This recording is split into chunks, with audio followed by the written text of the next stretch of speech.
उसने उसके पांव पर तेल लगाया। वो बहुत शिकस्ता दिल थी और फिर वो रोने लगी और अपने आंसुओं से उसके पांव धोने लगी और उसके आंसू बहते जा रहे थे। और यह बात नोट करें कि यीशु ने उसे मना नहीं किया। वो वहां बैठा रहा और वो औरत उसके कदमों में थी, अपने आंसुओं से उसके पांव भिगोती हुई। उसके पास तौलिया भी नहीं था। वो कैसे उसके पांव पहुंचेगी, क्योंकि उसके पांव पर गर्द थी और यीशु ने शमून से कहा था कि तूने मेरे पांव नहीं धोए और पांव गंदे थे। सो उसके पांव से गर्द टपक रही थी और पांव गंदे थे। और उसने उसके आलूदा पांव देखे और सोचा कि मेरे पास तो इन्हें पोंछने के लिए भी कोई कपड़ा नहीं है। हां, मेरे बाल तो हैं। सो वो उसके पांव अपने बालों से पोंछने लगी। उसके पास सिर्फ इत्र और बाल ही थे। अव्वल करंथियों में बाइबल कहती है कि लंबे बाल औरत की जीनत हैं। और हकीकत यह है कि मशरिक़ वुस्ता में, और यह मशरिक़ वुस्ता ही का मंजर था, मर्दों को लुभाने का, उनकी तवज्जो हासिल करने का यह तरीका था, जो पहले करंथियों 11 में भी है। औरतें बाल खोलती थीं ओढ़नी को हटाकर। सो ये जुल्फें जो मर्दों को लुभाने के लिए थीं, और मेरे सर पे बाल नहीं हैं। इस चर्च में आपको यह तसव्वुर करना होगा।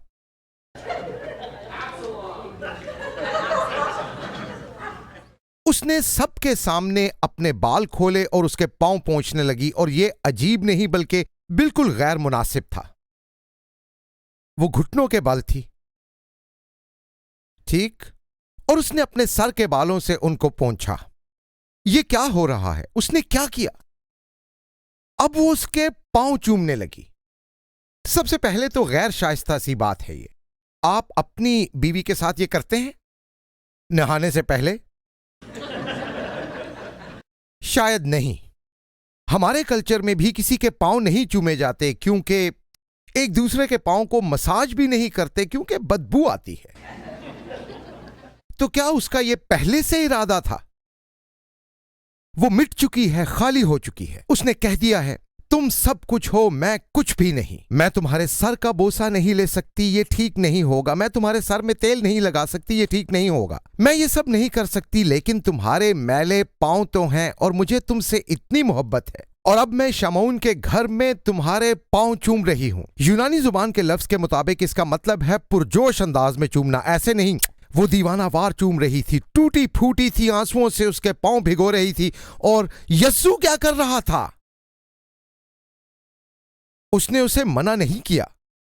यह बहुत अजीब सा मंजर था और इसके बायस मामला गर्म होता जा रहा था। एक फरीसी के लिए यह कोई छोटी बात नहीं थी। उसने कहीं बाजार में उसे छुआ नहीं, बल्कि उसके पांव चूम रही थी। लेकिन यीशु ने पांव नहीं हटाए, उसने उसे मना नहीं किया, यीशु ने उसे डांटा भी नहीं। उसे कितना हौसला मिला होगा कि यीशु ने उसे रोका नहीं। उसने उसे यह करने दिया और उसने उन पर इत्र डाला। और अब जो उसकी दावत करने वाले फरीसी ने यह देखा, ओ, ये शख्स किसी भी तरह खुदा का भेजा हुआ नहीं हो सकता। वो अपने जी में कहने लगा कि अगर ये शख्स अगर नबी होता तो जानता कि वो कौन है और कैसी औरत है जो उसे छूती है, क्योंकि वो बदचलन है। यीशु को रोकना चाहिए था। हमारे माशरे में भी अगर मैं खाने की मेज पर हूं और आप मेरे साथ ये करें, हर किसी के जहन में यही होगा कि मैं कहूंगा प्लीज पांव चूमना बंद करें, मैं खाना खा रहा हूं। और अगर आपने पांव चूमने ही हैं तो बाद में, अभी मैं खाना खा रहा हूं। यीशु ने एक खास वजह से यह होने दिया। वो लोगों को दिखाना चाहता था कि असल खिदमत क्या है। याद है जब यूहन्ना 4 में सामरी औरत ने कहा, मुझे समझ में नहीं आता कौन से चर्च में जाऊं, बैप्टिस्ट में, कैरिज्मेटिक चर्च में, पता नहीं। केमिस में एक बहुत अच्छा चर्च है, क्या हम वहां जाएं? तो कहां जाएं? यीशु ने कहा, तुम समझी नहीं।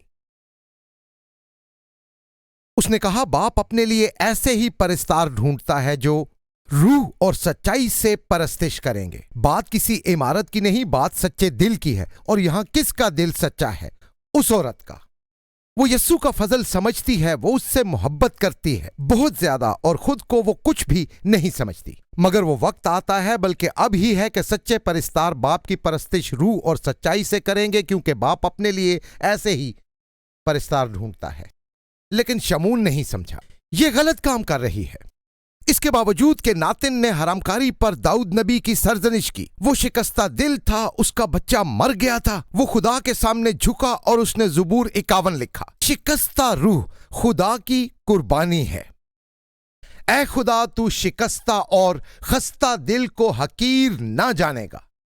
बहुत सौ की आंखें नम नहीं होती, बहुत से लोग खड़े रहते हैं और खुदा के सामने गिरते नहीं हैं।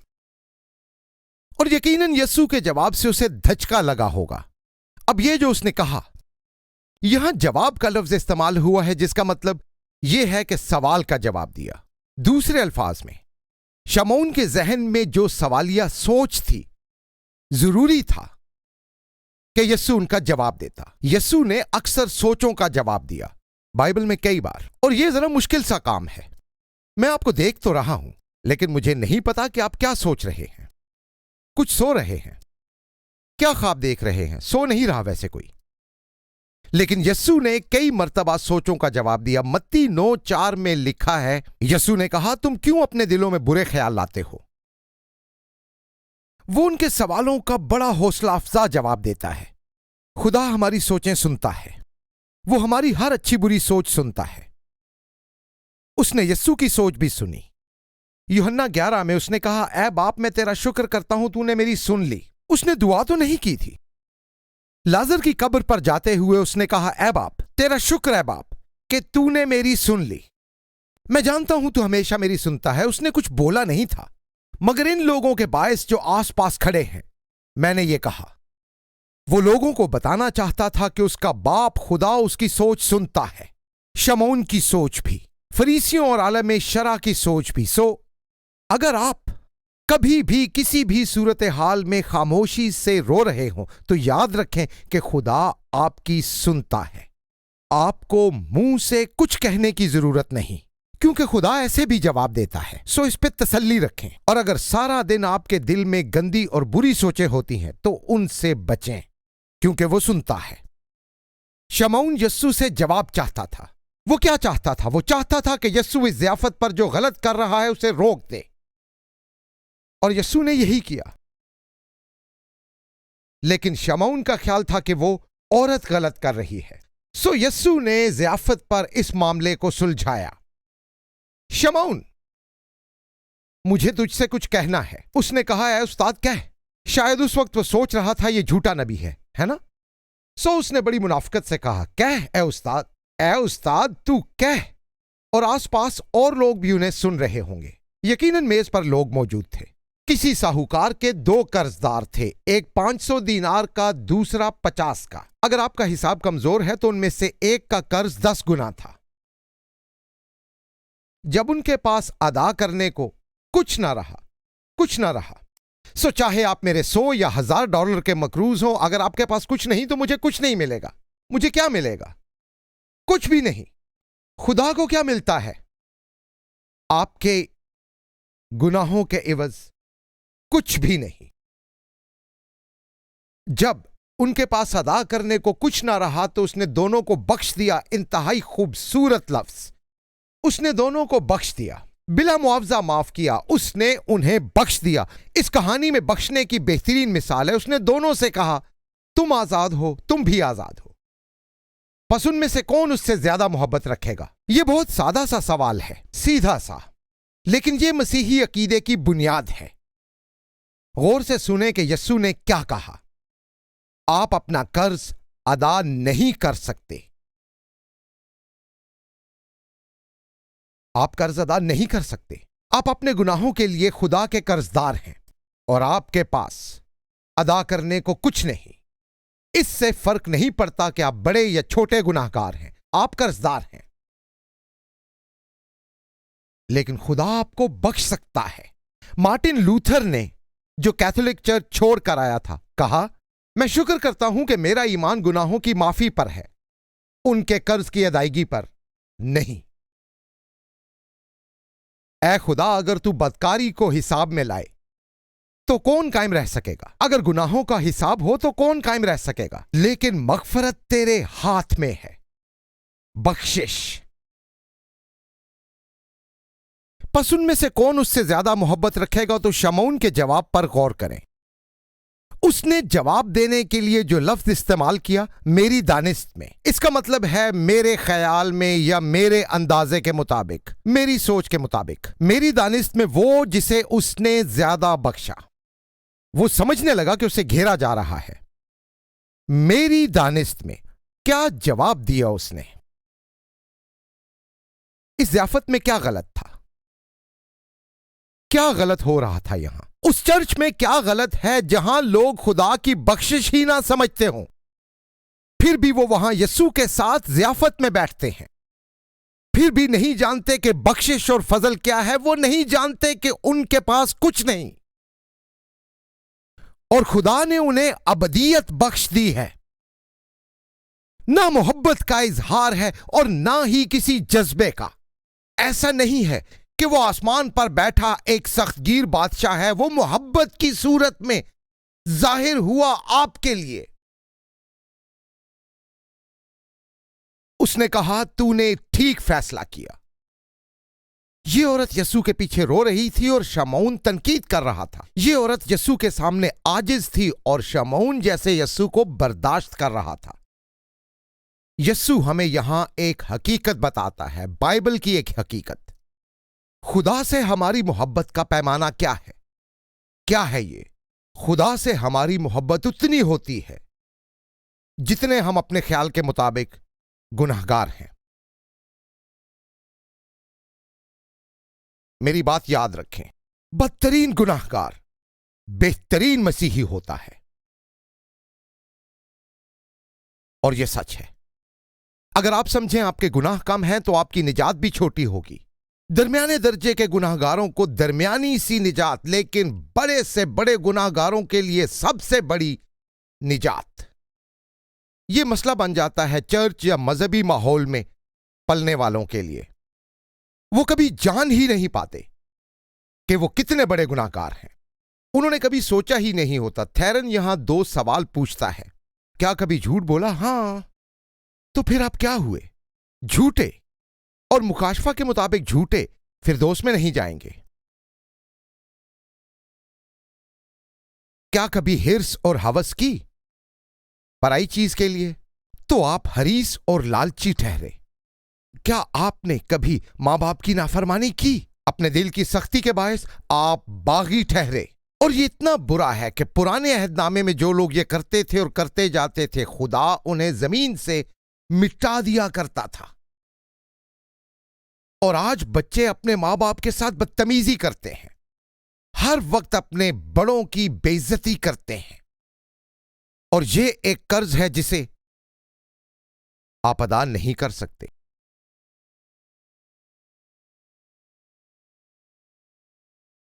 फिर वो औरत की तरफ फिरा कि वो उसके पीछे थी और वो शमऊन से कहता है। सो उसने औरत की तरफ देखा और अभी तक उससे बात नहीं की।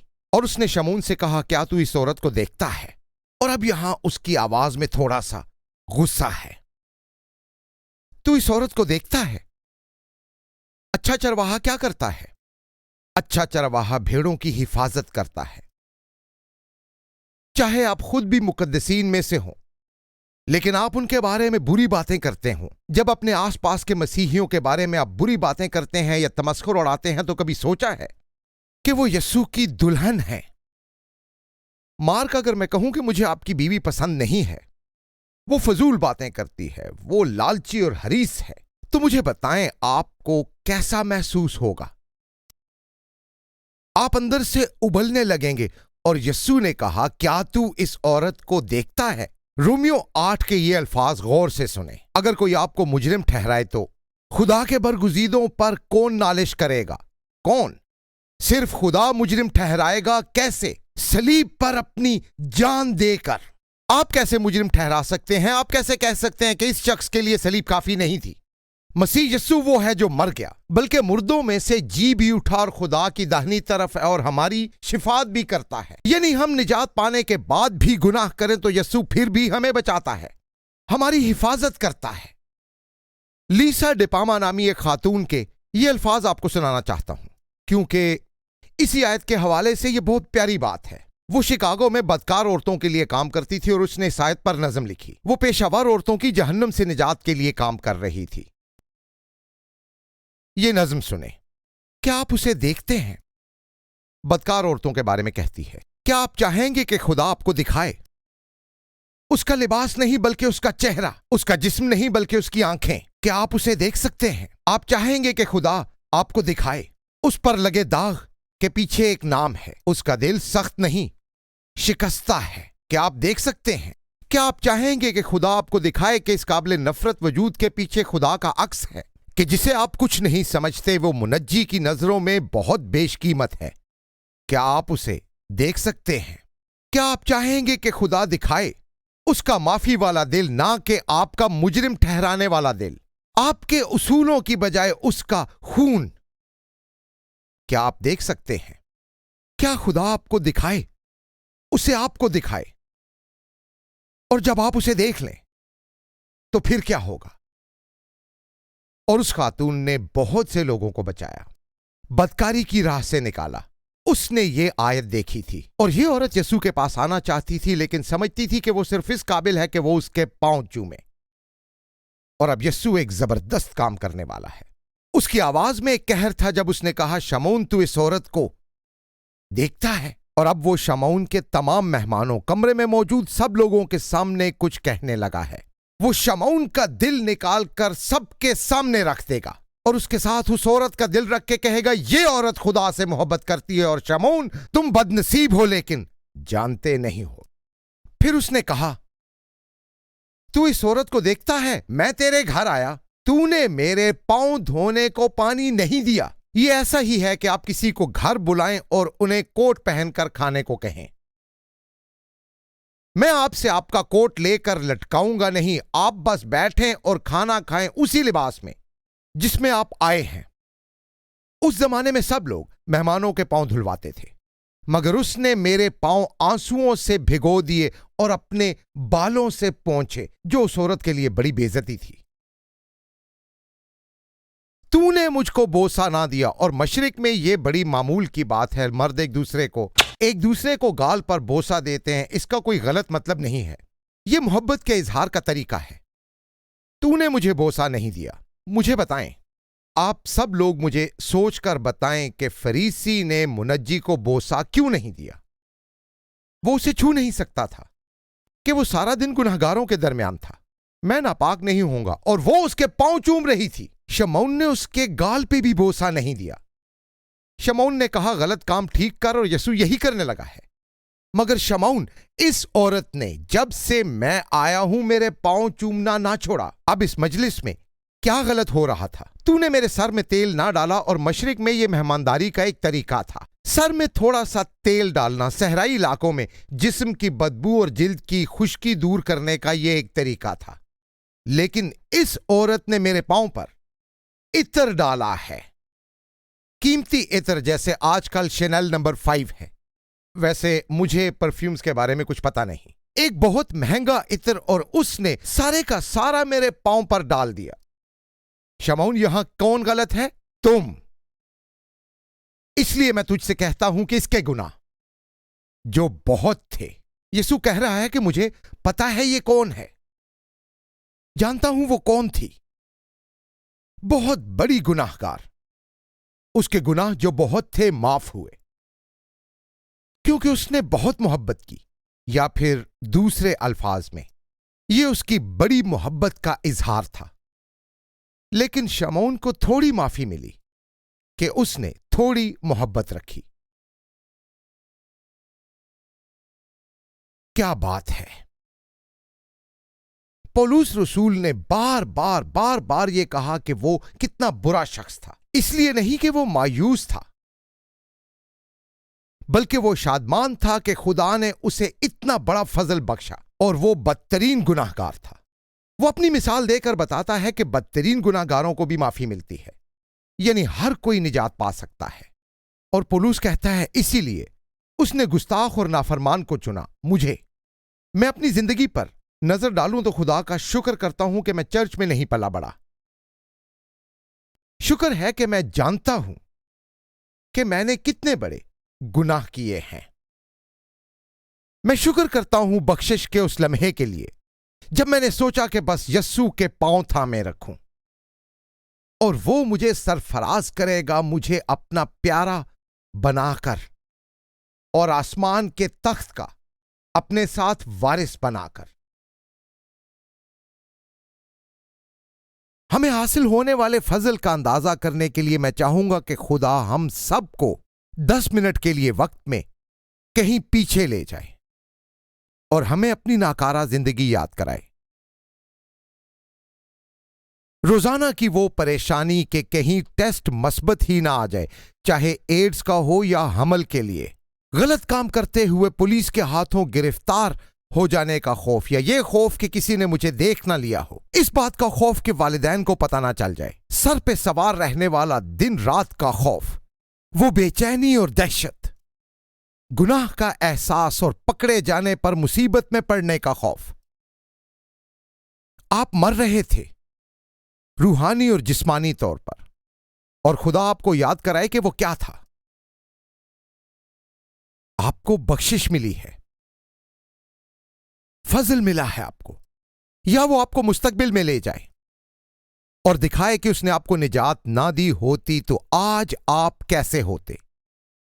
मेरी शादी ना हुई होती, मैं कोई दर्जन भर के करीब हमल गिरा चुका होता। शायद दुनिया में मेरा कोई दोस्त ना होता, क्योंकि मैं अपने मकसद के लिए उनमें से हर एक को इस्तेमाल कर चुका होता। मैं तन्हा होता,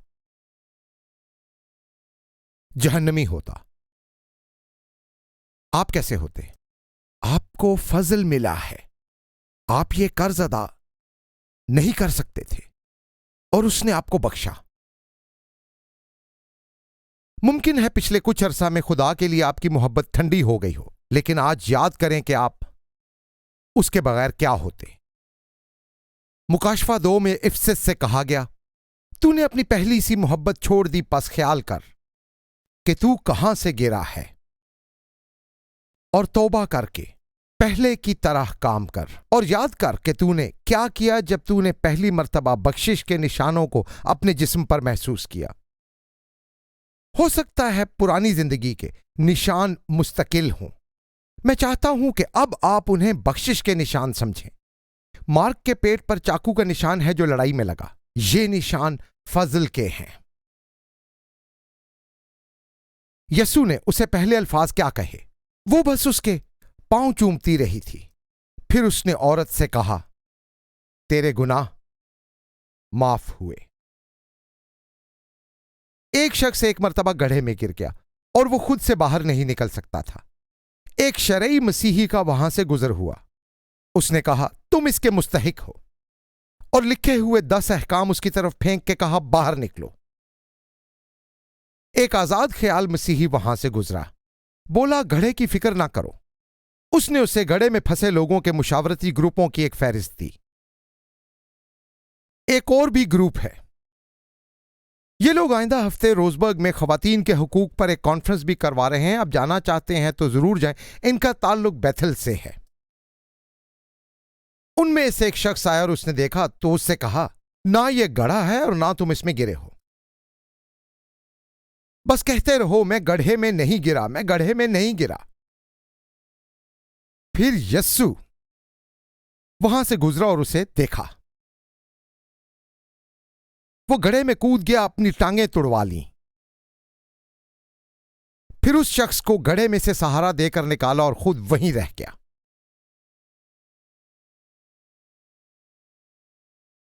जब वो कहता है कि गुनाह माफ हुए तो यूनानी जुबान के मुताबिक इसका मतलब है ये हो गया और कभी बदलेगा नहीं। ये मतलब है इस आयत का, आपके गुनाह माफ हो गए। अब दूसरे मेहमानों को गुस्सा आया क्योंकि यस्सू ये नहीं कह सकता था जब तक वो खुद खुदा ना होता। क्योंकि हम तो चंद हफ्ते पहले ये पढ़ चुके हैं कि मैं ही वो हूं, यस्सू और खुदा, जो अपने नाम की खातिर तेरे गुनाहों को मिटाता हूं। सिर्फ खुदा ना कोई पादरी, ना कोई इंसान, ना कोई फिरका, ना कोई पास्टर, ना कोई चर्च, ना कोई दोस्त। सिर्फ खुदा आपके गुनाह माफ कर सकता है, क्योंकि हम में से किसी के पास ये कर्ज अदा करने को कुछ नहीं। सिर्फ वही ये कर्ज अदा कर सकता है जो खुद गुनाह से पाक हो। सोचिए उस औरत ने क्या सोचा होगा जब उसने यीशु की यह बात सुनी। तेरे गुनाह माफ हुए। और जो उसके साथ खाना खाने बैठे थे अपने जी में कहने लगे, ये कौन है जो गुनाह भी माफ करता है? यीशु है, ये यीशु है। मगर उसने जवाब नहीं दिया। यह बात मुझे अच्छी लगती है। वो बहस करने लगे, मगर उसने बहस नहीं की। वो उस अकेली खोई हुई भेड़ की तरफ मुड़ा जिसे वो प्यार करता था, और उसने उस औरत से कहा, तेरे ईमान ने तुझे बचा लिया है, सलामती से चली जा। वो नहीं चाहता था कि वो फजूल बहस सुने। इन लोगों की बातें ना सुनो। कोई फर्क नहीं पड़ता कि शमऊन क्या सोचता है। लोगों के सोचने से फर्क नहीं पड़ता। कोई फर्क नहीं पड़ता लोग क्या सोचते हैं। अगर आप भी आज इस औरत जैसे हैं तो आप आज पूरी तरह अबदी तौर पर हमेशा के लिए निजात पा सकते हैं। आपको सिर्फ यह करना है कि अपने गुनाह को तस्लीम करें, मुनज्जी की तरफ दौड़ते जाएं और उससे माफी मांगें बस, और उसे अपने गुनाहों के लिए सलीब पर मरने दें। वो निजात पा गई, बख्शी गई। ये बदनसीब शर्मिंदगी की मारी हुई औरत, फरीसी जिससे नफरत करते थे, वो अब आपको फिरदौस में खुशामदेद कहेगी और आप उसे पहचान लेंगे। उसका लिबास सफेद रंग का होगा। वो शादमानी से आपको फिरदौस में खुशामदेद कहेगी। सलामत चली जाने का असल मफहूम यह है कि सलामती में दाखिल हो जा। मेरी अजीजा, इस जगह से चली जा और फिर इसके बाद की अपनी सारी जिंदगी सलामती में गुजार। सलामत चली जा। उसे हमेशा की सलामती मिली। यीशु ने अपने शागिर्दों से भी कहा, मैं तुम्हें सलामती देता हूं, अपनी ही सलामती। मैं अपना इत्मीनान तुम्हें देता हूं। जिस तरह दुनिया देती है उस तरह नहीं देता। यह खत्म नहीं होता, कभी खत्म नहीं होता। पता है उसने क्या कहा? उसने उस औरत से कहा, तुम्हें कभी साइमन सेज वाला खेल नहीं खेलना पड़ेगा।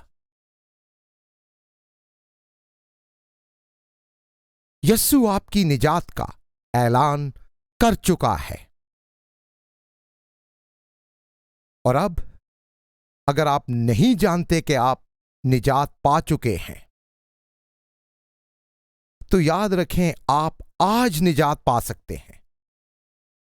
अगर आप आज तक नहीं जान सके, आप आज निजात पा सकते हैं, क्योंकि यीशु गुनाहगारों को बचाता है। और अगर आप अपने गुनाह तस्लीम करें और आप इस कर्ज को अदा ना कर पाए, तो यीशु ये कर्ज अदा करेगा, पूरा कर्ज। वो आपको बख्श देगा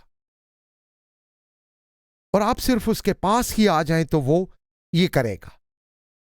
अगर आप गुनाहगार हैं तो आपको सिर्फ यीशु से मांगने की जरूरत है कि वो आपको माफ करे, और आप उसके पीछे चलें अपने पूरे दिल से, उसकी हर बात पर यकीन करते हुए, उसकी जिंदगी पर, उसकी तालीम पर, इस यकीन के साथ कि वो सब कुछ जानता है और ये कि आप भी सलामती में दाखिल हो सकते हैं। मैं आज सलामती पेश करता हूं। अगर आपको जरूरत है तो उससे मांगे, और यीशु से सच्ची मोहब्बत करने वाला झुक जाएगा। आपको बस यही करना है कि उससे मांगे। आइए दुआ करें। ऐ बाप, मैं तेरा शुक्र करता हूं इस कहानी के लिए जिसने हमारे दिलों को छू लिया। हम उसका नाम नहीं जानते, जिसका मतलब है कि वो हम में से कोई भी हो सकती है।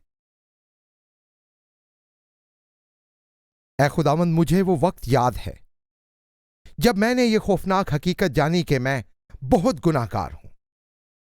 मैं गुनाह में जिंदा था और इस बारे में कभी सोचता भी ना था। जब सोचा तो सब कुछ बहुत हौलनाक लगा।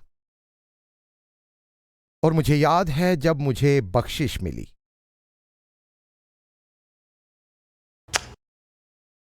तेरा शुक्र मेरी बीवी के लिए और बच्चों के लिए, मेरी जिंदगी, मेरे जिस्म, मेरे दोस्तों और मेरी उम्मीद के लिए। शादमानी के लिए, एक बदली हुई जिंदगी के लिए। तेरा शुक्र, तुझे ये करने की जरूरत तो नहीं थी। इतना ही काफी था कि बस मैं तेरे पांव चूम लेता, लेकिन तूने मुझे उठाया और मुझे उम्मीद दी और मुझे सलामती दी। मैं तुझसे प्यार करता हूं, तेरे नाम की तमजीद करता हूं। और अगर आज यहां कुछ ऐसे मौजूद हैं जिन्हें वो सलामती अभी नहीं मिली, क्योंकि वो पछतावे और गुनाह का बोझ उठाए हुए फिरते हैं, तो उन्हें तितस का 3रा बाब दिखा, जब हमारे मुनज्जी खुदा की मेहरबानी और इंसान के साथ उल्फत जाहिर हुई।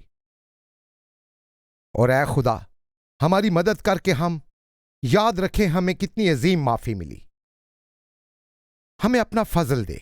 बाइबल के लिए तेरा शुक्र, यसू के नाम में, आमीन।